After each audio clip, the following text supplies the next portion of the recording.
주님의 이름으로 환영하고 축복합니다. 그 말씀 전하기 전에 잠깐 광고 말씀 하나 드리면은 그 봄을 맞이하여서 그 부산 곳곳에 그 신천지나 이단 종파의 활동이 굉장히 활발하다고 얘기합니다. 그래서 교회 기물을 훼손하거나 또한 교회 물건을 허가 없이 집어가는 일들이 종종 있고요. 그리고 그 기도 모임이나 성경 공부 모임을 빙자해서 많은 성도들을 현혹하는 그러한 일들이 있다고 합니다. 그래서 혹시 우리 성도님들 가운데 교회에서 공식적으로 인정하지 않은 기도 모임이나 또는 성경 공부 모임을 하시는 분들이 계시다면은 우리 목회자들을 만나셔서 함께 상의를 해주시기를 바라고요. 또한 외부 성경 공부 모임에 참여하시는 분들이 혹시 계시다면은 그분들도 역시 목회자들과 한번 상담을 해주셔서 그 안 좋은 일들을 하시는 분들에게 현혹되거나 미혹되는 일들이 없도록 주의해 주시면 감사하겠습니다.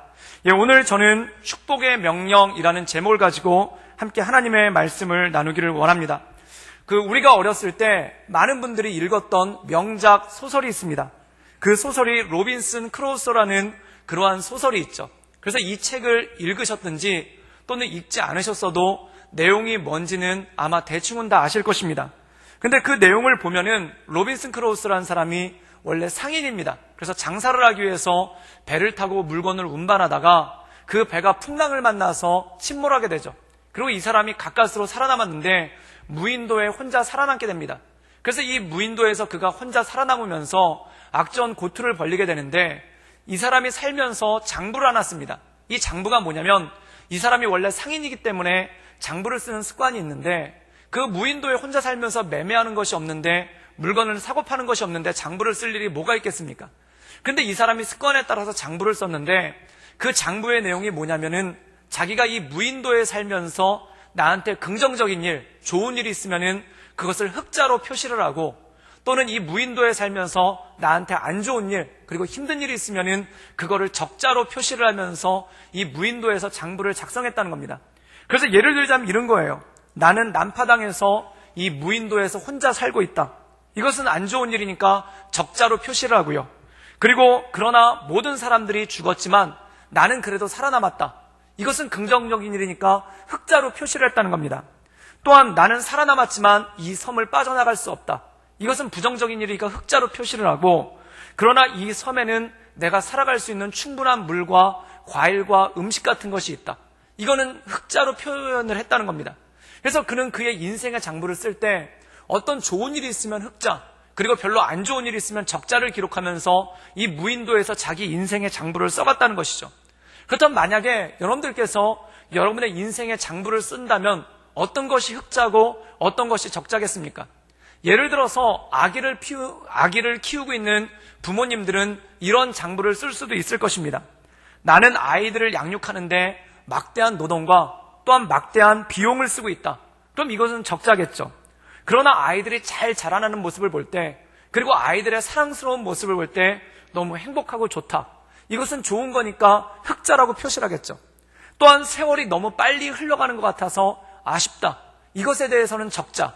그러나 겨울이 지나고 따뜻한 봄이 와서 참 지내기 편하다. 이것은 흑자. 그리고 내 삶 가운데 어려운 일이 참 많다. 이것은 적자. 그러나 이 어려운 일 가운데 내가 기도함을 통해서 하나님의 응답을 경험하였다. 이것은 흑자가 되겠죠. 또 자녀들이 해외에 좋은 학교에 가서 유학하게 되어서 너무 좋다. 이것은 흑자. 그러나 아이들이 멀리 떠나 있기 때문에 너무 외롭다. 이것은 적자. 이런 식으로 표시를 하다 보면은 우리 인생 가운데 흑자와 적자가 굉장히 많이 교차하는 것을 보게 됩니다. 근데 가만히 보면은 흑자만 일방적으로 있는 것이 아니고 또한 적자만 일방적이 있는 것이 아니라 흑자 가운데는 적자가 있고 또한 적자 가운데는 흑자가 있다는 것입니다. 굉장히 좋은 일이 있는데 그 좋은 일 때문에 발생하는 아쉬운 일이 있고 또한 굉장히 힘들고 어려운 일이 있는데 그 힘들고 어려운 일 때문에 생기는 좋은 일이 있기 때문에 그렇다는 것이죠. 그래서 우리의 삶이라는 것이 좋고 어려움도 그렇고 흑자 적자도 그렇고 축복과 저주도 그렇고 이것이 따로따로 있는 것이 아니라 하나의 가치 있는 것을 보게 됩니다. 그래서 동전의 양면과 같이 한쪽 면을 보면은 흑자인데 한쪽 면을 보면 적자인 것 같은 그러한 생각이 들 때가 있다는 것입니다. 우리가 성경을 보면은 이스라엘 백성들이 가나안이라는 땅을 바라보는 시선이 바로 그렇습니다. 이렇게 보면 흑자인데 저렇게 보면 적자라는 겁니다. 예를 들자면 이런 것이죠. 가나안 땅을 봤었을 때 정탐꾼들이 이렇게 얘기를 합니다. 그 땅은 젖과 꿀이 흐르는 정말 약속의 땅이고 비옥한 땅입니다. 그러면 당연히 흑자죠. 그런데 문제가 있어요.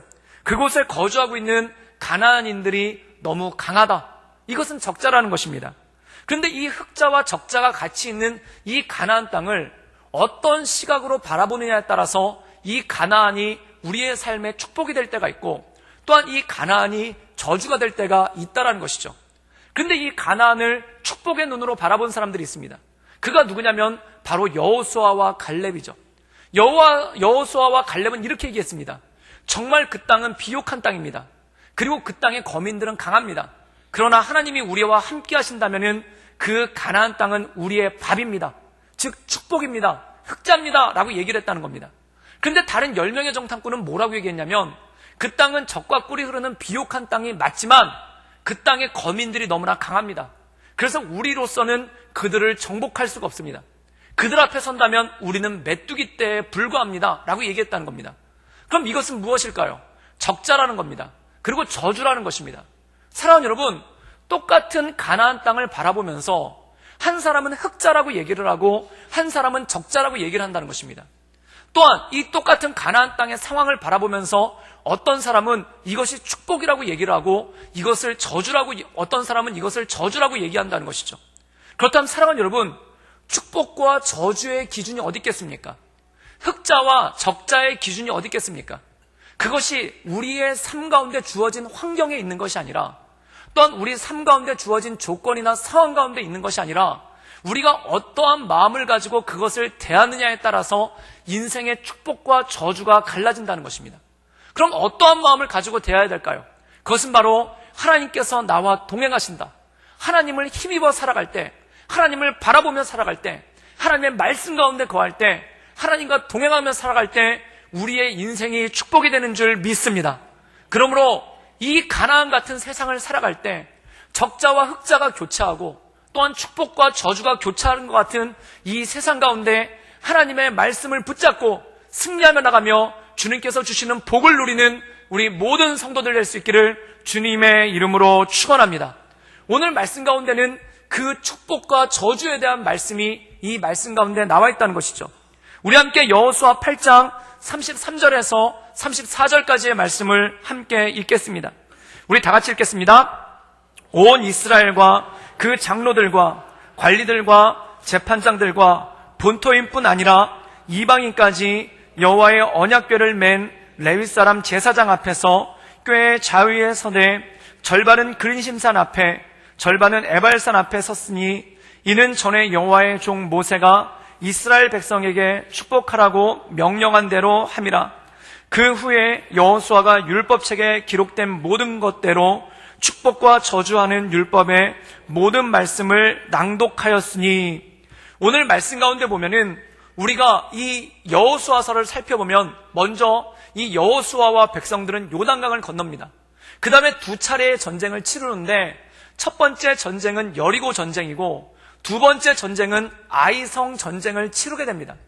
그리고 그 전쟁 두 개를 치르고 난 다음에 그들이 더 이상 전진하는 것이 아니라 또한 다른 성읍을 향해서 나가는 것이 아니라 그들이 전진을 멈춥니다. 그리고 하나님께서 뭐라고 명하시냐면은 너희는 에발산과 그리심산 사이에 있는 골짜기에 모이라고 합니다.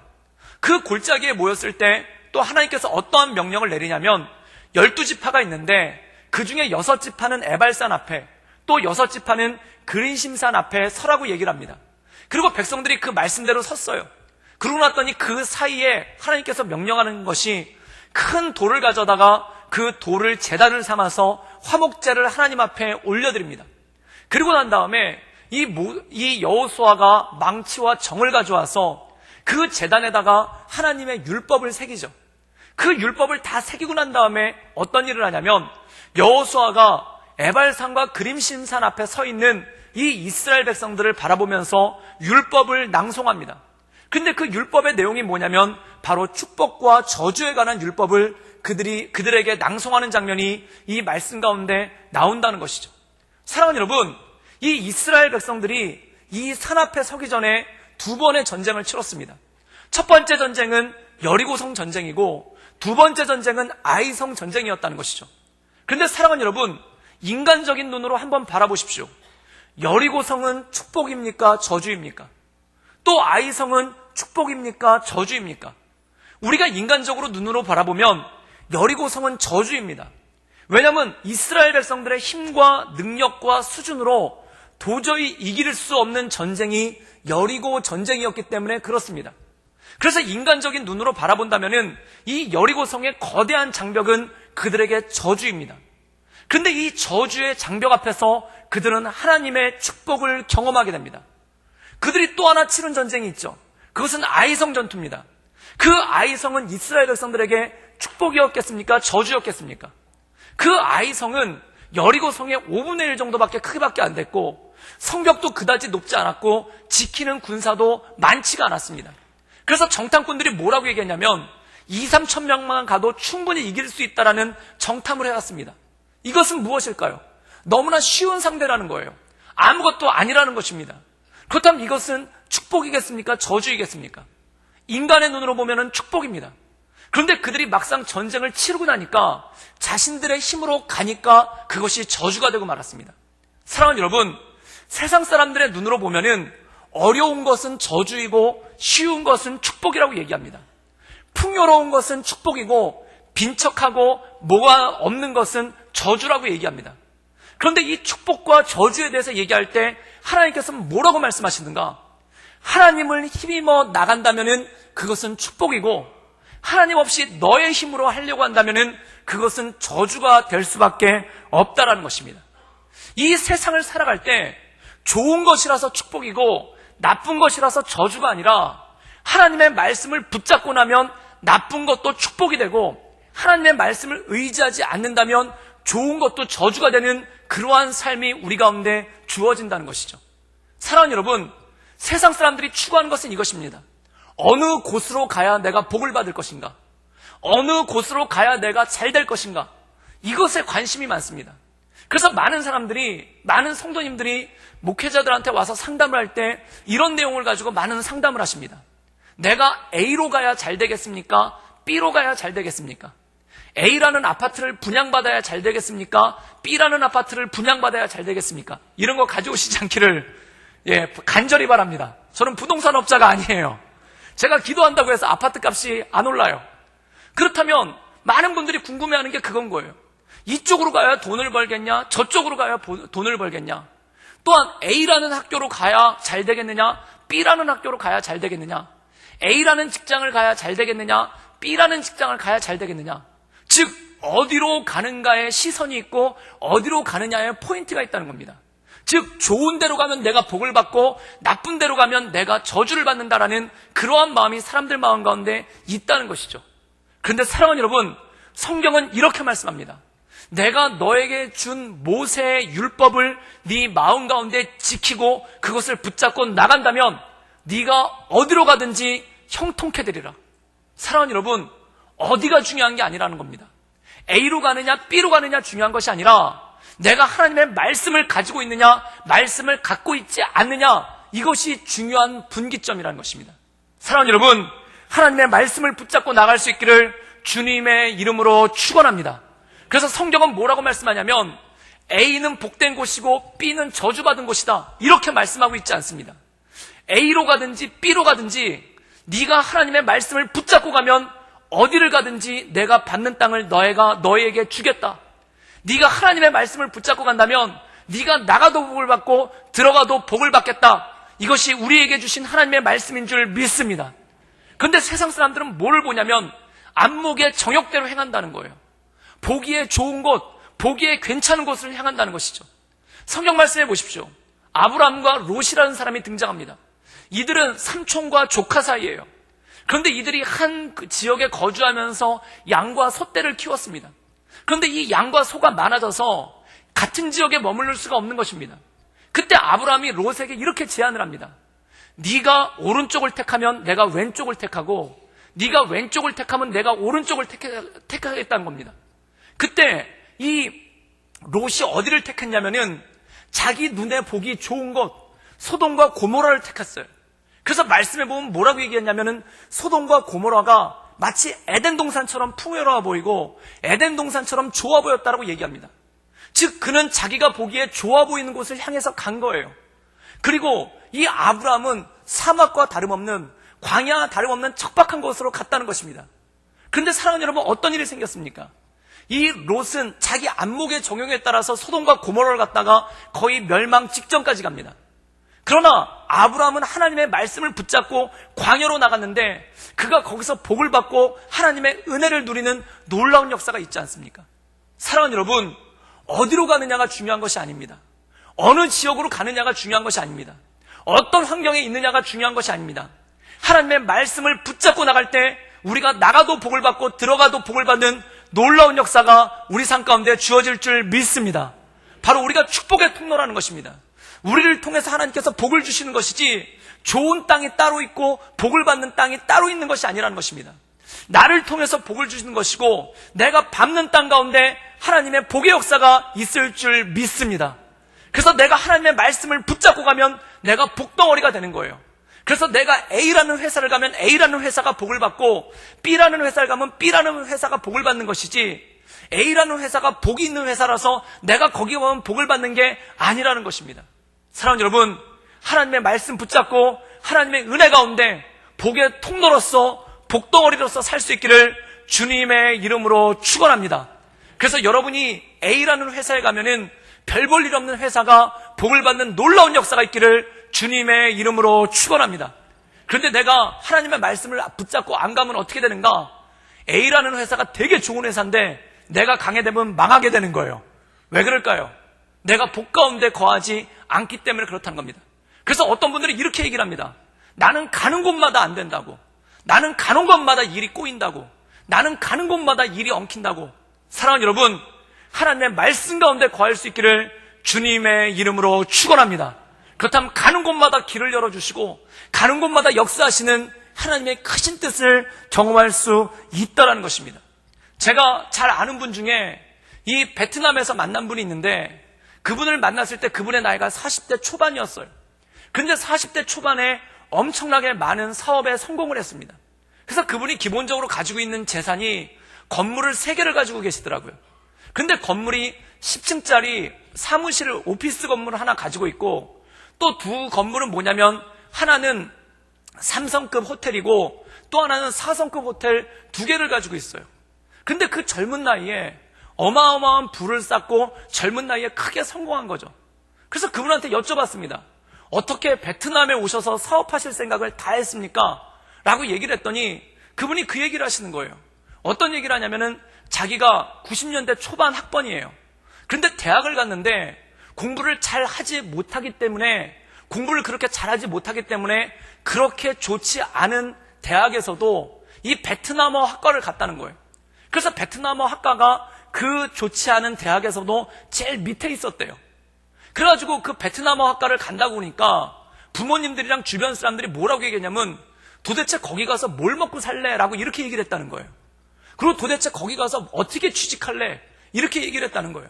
영어를 배우든지 중국어를 배우든지 일본어를 배워야 취업을 하지 베트남어를 배워가지고 어떻게 취업을 할래? 왜냐하면 그 당시가 90년대 초반이라서 한국과 베트남이 아직 수교도 되지 않았을 때거든요.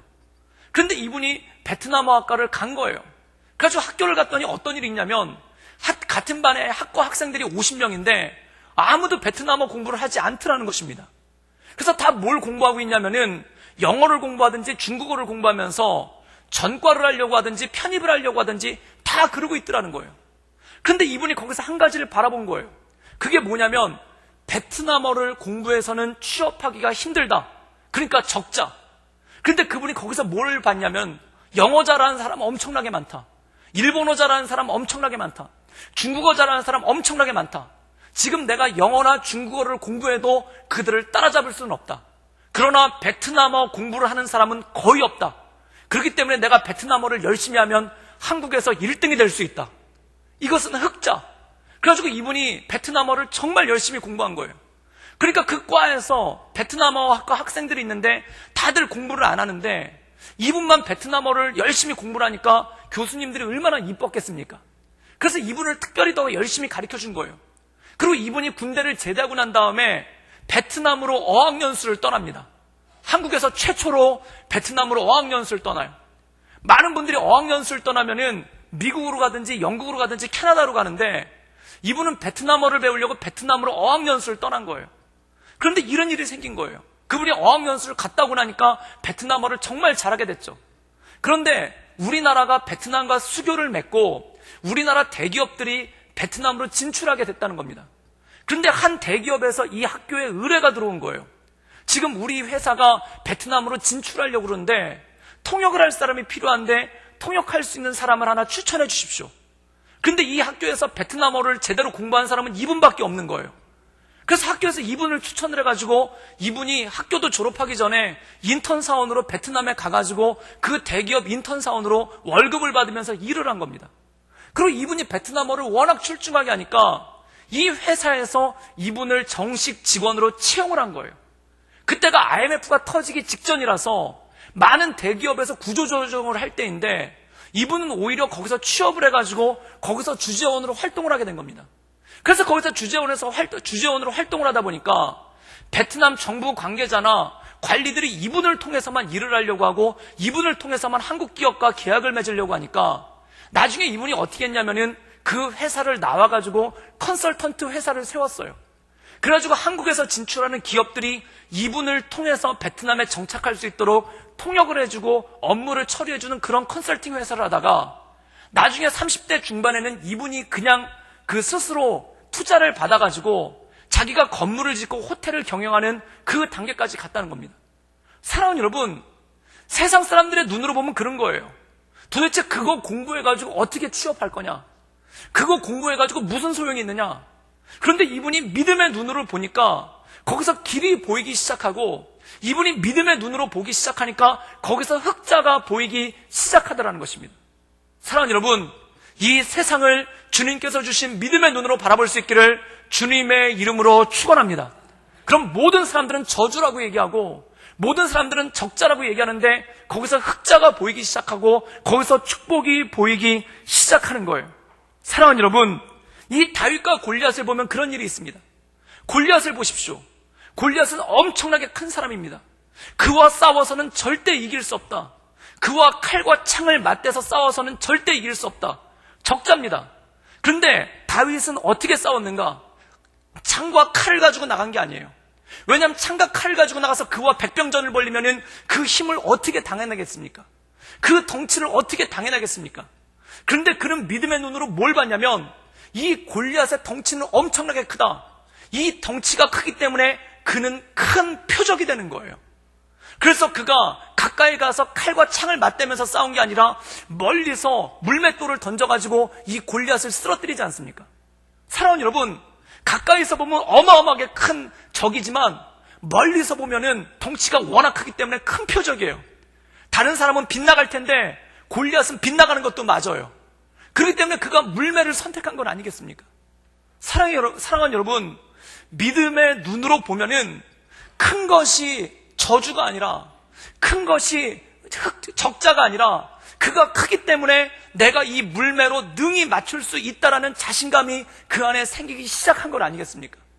사랑하는 여러분, 주님께서 주신 믿음의 눈으로 이 세상을 바라볼 수 있기를 주님의 이름으로 축원합니다. 그럼 길이 열리는 거예요.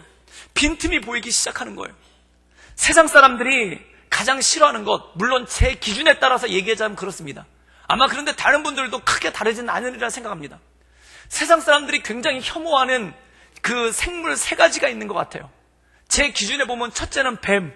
뱀 얼마나 징그럽습니까? 뱀만 보면은 몸소리가 쳐지고 뱀만 보면은 몸이 느끼해지죠.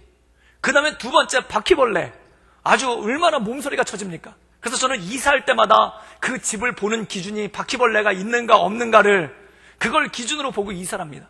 바퀴벌레 아주 지긋지긋하고 아주 힘들죠.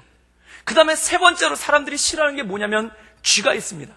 여러분들 쥐 보고 귀엽다고 하시는 분들 아무도 없습니다. 쥐만 보면 몸소리를 치고 쥐만 보면 아주 징그럽죠. 그런데 뱀은 그나마 사람들이 어떻게 잡아 먹기라도 하고 그 다음에 뱀은 들쥐 같은 거라도 잡아주니까 농사에 도움이라도 돼요. 그리고 바퀴벌레가 생긴 건 흉악하게 생겼어도 모기처럼 깨무는 것도 아니고 파리처럼 병균을 그렇게 많이 날르는 것도 아니고 걔 자체가 그냥 혐오스러운 거예요. 근데 이 쥐는 병균으로 옮길 뿐만 아니라 식량을 갉아먹고 집을 훼손시키는 아주 나쁘고 혐오스럽고 끔찍한 게 바로 이 쥐입니다. 그런데 놀라운 게 있어요.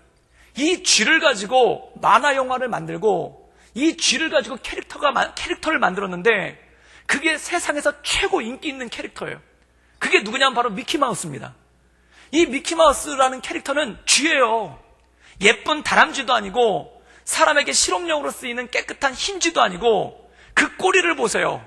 진짜 시궁창에서 거하는 시궁쥐, 진짜 하수도에서 거하는 바로 그 쥐입니다. 그런데 이 쥐가 인류 역사상 가장 인기 있는 캐릭터예요. 그래서 얘가 1928년도에 나왔는데 90년 동안 모든 어린이들에게 사랑을 받고 있고 지금도 텔레비전에 등장해서 그 징그러운 꼬리를 흔들면서 어린아이들을 현혹시키고 있고, 그리고 이 월트 디즈니사가 캐릭터로 벌어들이는 수입이 1년에 11조인데 미키마우스를 통해서만 6조를 벌어들이고 있다고 합니다. 사랑하는 여러분, 이 징그러운 쥐가 어떻게 이렇게 사람들한테 인기가 있고 이 징그러운 쥐가 어떻게 이렇게 사람들한테 귀여움을 얻는 캐릭터가 됐을까요? 이 쥐 캐릭터를 만든 사람이 누구냐면 월트 디즈니예요. 이 사람은 너무 가난해가지고 어렸을 때부터 청소년 때부터 공장에서 일했는데 잠잘 데가 없어서 그 공장 한켠에 있는 창고에서 잠을 잤다고 합니다.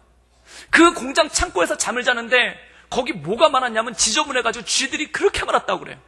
그래서 잠자고 있으면 쥐들이 뛰어다니고 있고 이불을 걷어보면 쥐들 몇 마리가 같이 자고 있고, 그리고 이 쥐들이 그 창고 안에 드글드글한 거예요. 사랑하는 여러분, 이것은 축복입니까? 저주입니까? 누가 봐도 저주인 거예요.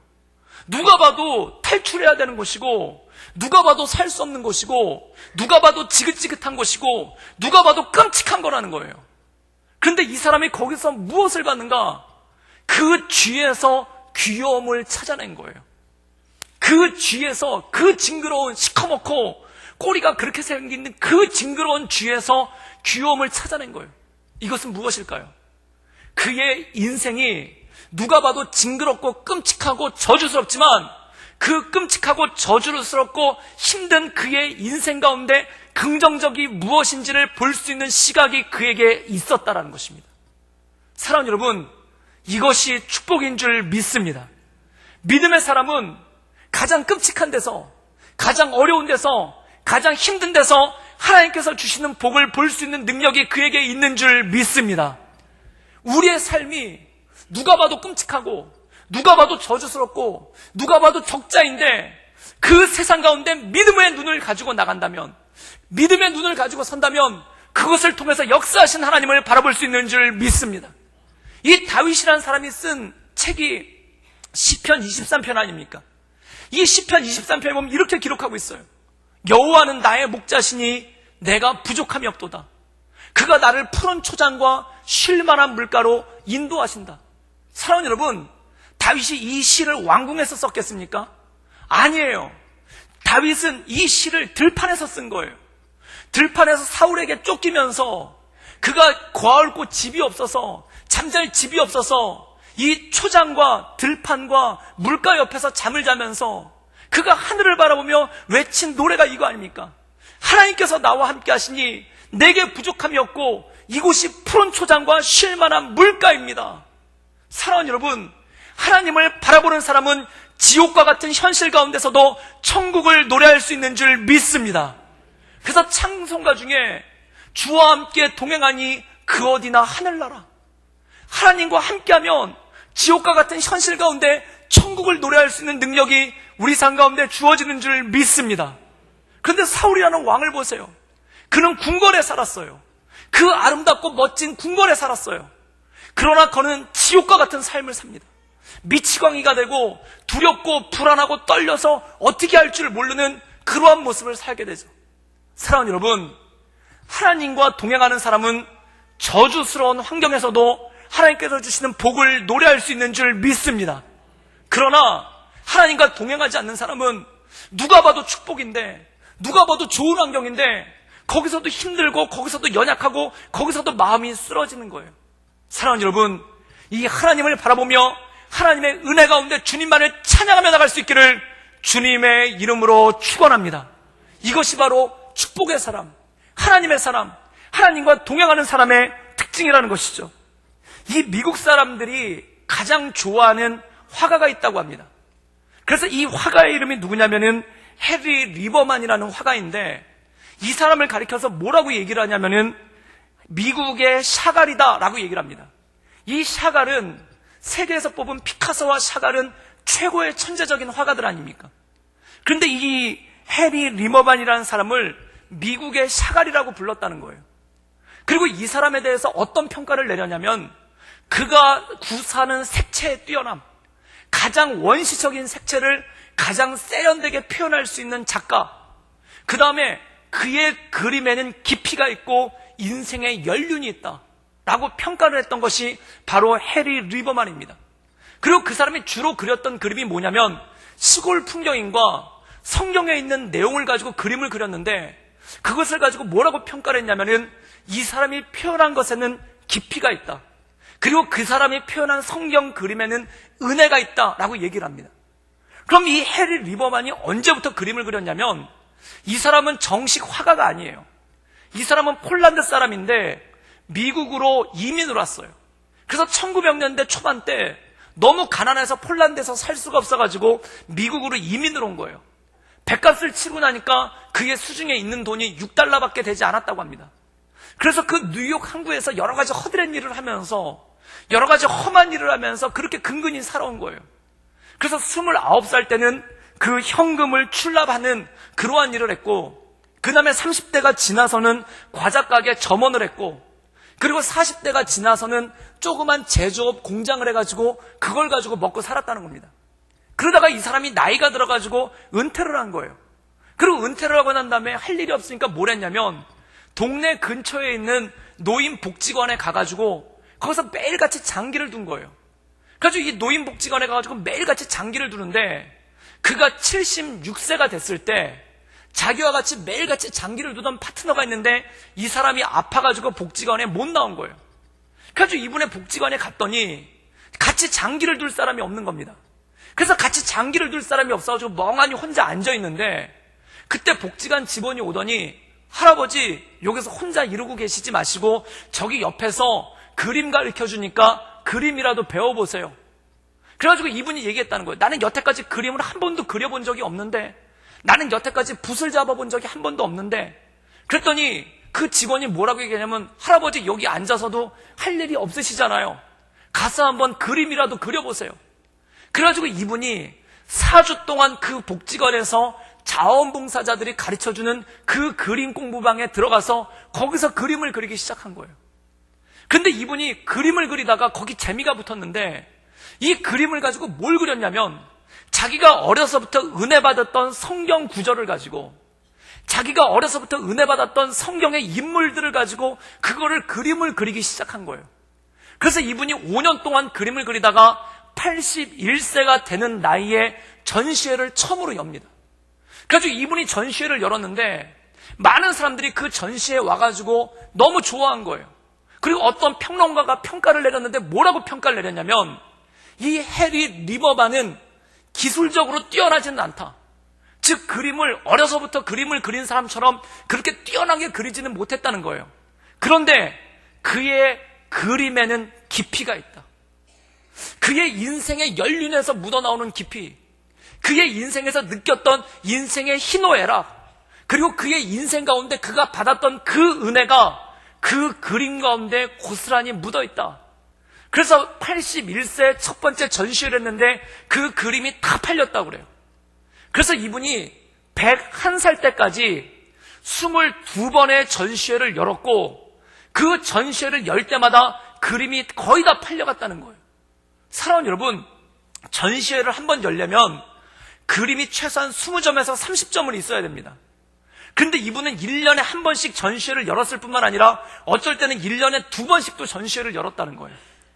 그리고 이 사람이 1983년도에 103세의 나이로 하나님의 부르심을 받습니다. 그런데 101세 때까지, 81세부터 101세까지 20년 동안 22번의 전시회를 하면서 수백 점의 그림을 그렸고, 그 그림이 미국 사람들이 좋아하는, 가장 애장하고 싶어하는 그림 중에 하나로 꼽히고 있고, 그리고 그 그림이 대학교 미술관과 시애틀 국립박물관의 소장품으로서 그 그림이 소장되어 있다는 거예요. 그래서 사람들이 그에 대해서 어떤 찬사를 보냈냐면, 그는 미국의 샤갈이다. 그리고 그가 표현하는 원시적인 색채 안에 깊이가 있다. 또한 그가 표현하는 성경의 그림 가운데 그가 겪어왔던 인생에 대한 은혜가 있다. 또한 그가 거렸던 폴란드 그 시골 마을과 자기 동네에 대한 그리움을 보면서 이렇게 절절한 그리움을 표현할 수 있는 화가는 이 세상에 많지 않다라는 평가를 내렸다는 겁니다. 사랑하는 여러분, 그의 인생 가운데 축복과 저주, 흑자와 적자를 살펴본 글을 쓸 것입니다. 나는 은퇴해서 더 이상 할 일이 없다. 적자.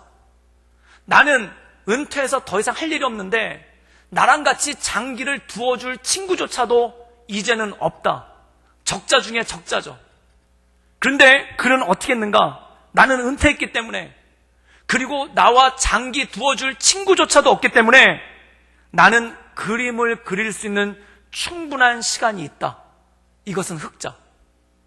이 흑자 하나를 가지고 20년 동안 그가 그림을 그려오고 그의 인생 80평생, 100평생을 살았던 하나님께서 그에게 역사하셨던 그 은혜를 그림으로 표현하고, 그의 인생 가운데 있었던 그 인생의 깊이를 표현하고, 그 인생 가운데 있었던 삶의 그리움을 그림으로 표현해서 사람들 마음 가운데 메시지를 주고 감당을 주었다는 것입니다. 사랑하는 여러분, 인생의 흑자와 적자는 그렇게 나타납니다. 여러분의 인생은 흑자입니까? 적자입니까? 사랑하는 여러분, 하나님의 말씀 가운데, 하나님의 인도하신 가운데 단 한 번밖에 살아가지 않는 시간, 그리고 단 한 번밖에 살 수 없는 2018년도의 4월달, 이 시간을 하나님께 흑자로 올려드릴 수 있기를 주님의 이름으로 축원합니다. 바로 내가 하나님의 말씀을 붙잡고 나갈 때, 그 하나님의 말씀을 의지하며 나갈 때, 그때 내 인생은 하나님 안에서 축복이 되고, 그 인생은 하나님 안에서 하나님께 올려드리는 거룩한 산제사가 되며, 또한 내 인생에 주신 하나님의 최고의 흑자가 될 줄 믿습니다. 그러므로 하나님의 말씀을 바라보며 하나님의 은혜 가운데 날마다 승리하며 나가는 우리 구덕교회 모든 성도님들 되기를 주님의 이름으로 축원합니다. 기도하시겠습니다. 늘 언제나 살아서 역사하신 주님, 하나님을 바라보며 하나님의 은혜 가운데 나가기를 원합니다. 하나님, 이 세상은 가나안과 같습니다. 내 힘으로 살려고 하면은 나는 메뚜기에 불과하고, 하나님을 의지하며 나가면 내게 주신 축복이며 내게 주신 은혜며 내게 주신 믿음의 분깃입니다. 주님, 이 세상을 살아갈 때 오직 하나님만을 바라보며 하나님과 동행하며 하나님의 말씀을 붙잡으며 내게 주신 인생을 축복으로써, 그리고 한 번밖에 없는 이 인생을 인생의 흑자로서 살아갈 수 있도록 주님 도와주시고 주님 역사하여 주시옵소서. 주님께 모든 걸 부탁드리오며 살아서 역사하시는 주 예수 그리스도의 이름으로 감사하며 기도드리옵나이다. 아멘.